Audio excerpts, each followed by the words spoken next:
penghitungan semua lembaga survei, termasuk lembaga-lembaga yang berada di pihak-pihak paslon lain, menunjukkan angka-angka yang memang paslon Prabowo Gibran menang sekali putaran. Kami tidak mengira angka dari quick count setinggi ini.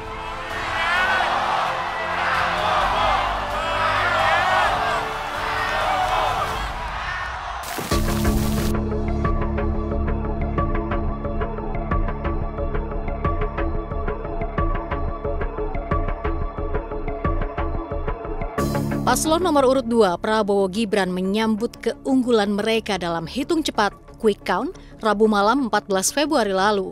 Meski data masuk quick count belum 100%, namun belasan data lembaga survei telah menunjukkan keunggulan keduanya. Hal ini pun dikuatkan oleh analisa dari salah satu lembaga survei. Dan kemungkinan besar tidak akan ada pergerakan yang signifikan, sehingga kita bisa berkesimpulan bahwa Pilpres 2024 ini berlangsung satu putaran dan menangnya adalah Prabowo Gibran.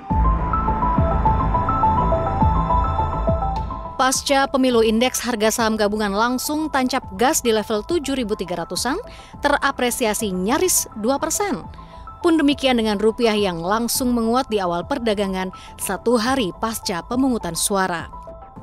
Sejumlah pengusaha pun mulai melihat kepastian di depan mata dan menitipkan sejumlah pekerjaan rumah bagi pemimpin berikutnya, diantaranya dalam sektor pertambangan. Sekarang pemerintah sudah melakukan yang namanya hilirisasi. Ya, hasil tambang tidak cuma dikeruk, ya, di shipment ke luar negeri, ya, dapat uang. Tapi sekarang harus dibangun smelter. Ya, untuk ya ada added value-nya. Apa cukup sampai di situ? Tidak cukup. Kenapa? Karena dari smelter tadi itu diekspor. Diekspor nanti diolah menjadi hasil-hasil produksi hasil industri. Hasil industrinya kita import lagi.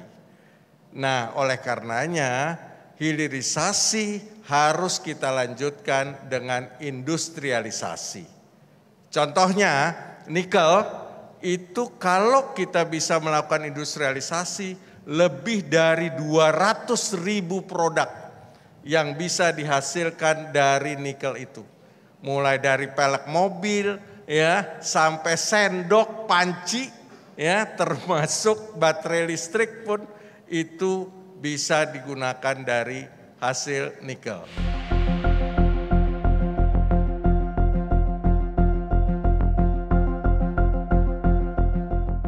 Sementara itu menurut Ketua Indonesia Mining and Energy Forum Singgih Widakdo, perlu adanya rangkaian kebijakan pertambangan yang mendukung payung besar target Indonesia Emas 2045.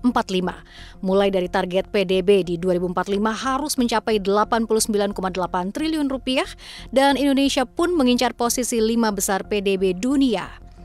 Presiden berikutnya juga harus mampu menjawab tantangan industri pertambangan seperti perlambatan ekonomi, perubahan iklim hingga ancaman pandemi baru.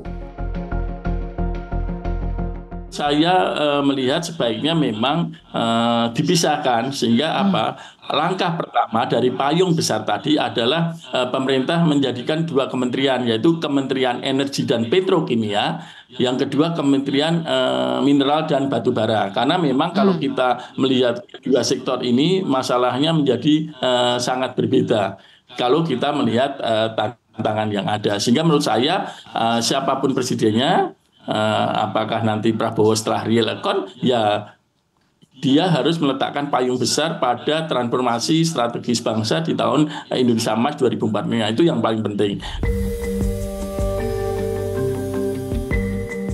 Dari industri timah, khususnya di Kepulauan Bangka Belitung, fenomena tambang ilegal juga menjadi kendala yang harus dihadapi presiden berikutnya. Memang saat ini kondisi industri timah di Bangka Belitung sedang tidak baik-baik saja ya. seperti kita ketahui di media massa bahwa ada teman-teman kita juga ada masalah hukum dengan kejaksaan. Nah, tapi kita patut apresiasi bahwa ini betul-betul bahwa kita harus menerapkan good mining practice yang baik gitu ya. Nah, kita tentu menaruh harapan besar kepada Presiden terpilih ke depan untuk fokus di sektor tambang ini, karena bagaimanapun juga suatu krisis kemarin itu sektor tambang adalah tulang punggung perekonomian nasional. Sehingga tidak pungkiri bahwa kita saat ini dengan Indonesia yang begitu banyak sumber dayanya, kita masih bergantung pada sektor tambang. Nah, kami juga berharap kebijakan-kebijakan ke depan seperti hilirisasi ini sangat didorong betul oleh pemerintah supaya tidak kebijakan pemerintah yang lama, pemerintahan Pak Jokowi, bisa diteruskan oleh presiden berikutnya.